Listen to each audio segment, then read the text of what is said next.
హరి ఓం నమస్తే ఏకదంతాకి స్వాగతం. మనం ప్రతిరోజు ప్రతి ఒక్కరితో తెలుగులోనే మాట్లాడతాం.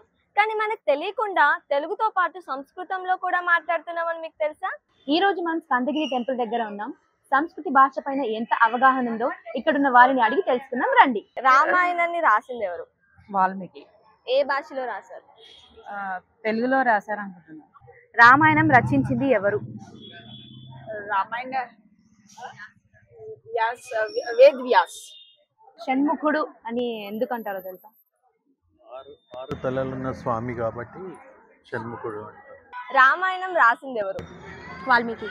ఏ భాషలో రాశారు? సంస్కృత్. స్కందగిరి అంటే అర్థం ఏంటో తెలుసా? స్కంద అంటే కొండ మీద నిలిచే దేవుడు. ఆ పేరు ఎలా వచ్చింది స్కందగిరి? నాకు అంత తెలియదండి. స్కంద అంటే he has that power to hold it and pull it అవునా అందే. ఓకే, దెన్ వాట్ ఇస్ గిరి?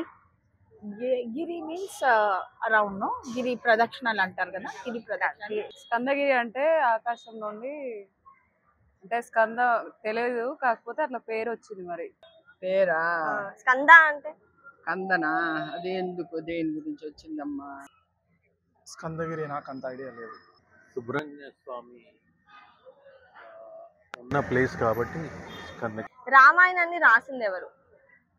వాల్మీకి. ఆల్ముఖి. వాల్మీకి. వాల్మీకి. ఏ భాషలో రాశారు? సంస్కృతంలో. సంస్కృతం. రామాయణాన్ని రాసింది ఎవరు? వాల్మీకి.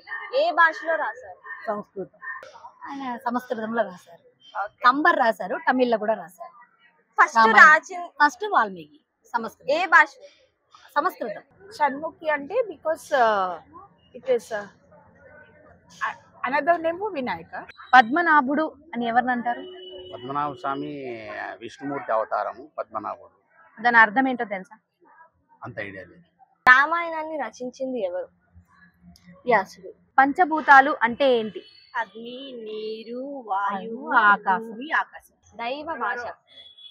దైవ భాష దేవుని భాష అన్నారు. Daiva Bhaksha means that is the Daiva Nagari, we can say. Okay. In Sanskrit we can say that it is Daiva Nagari. Daiva Nagari means, Daiva Bhasha means that is the language between gods. మీకు తెలిసిన కొన్ని సంస్కృత పదాలు ఒక 5.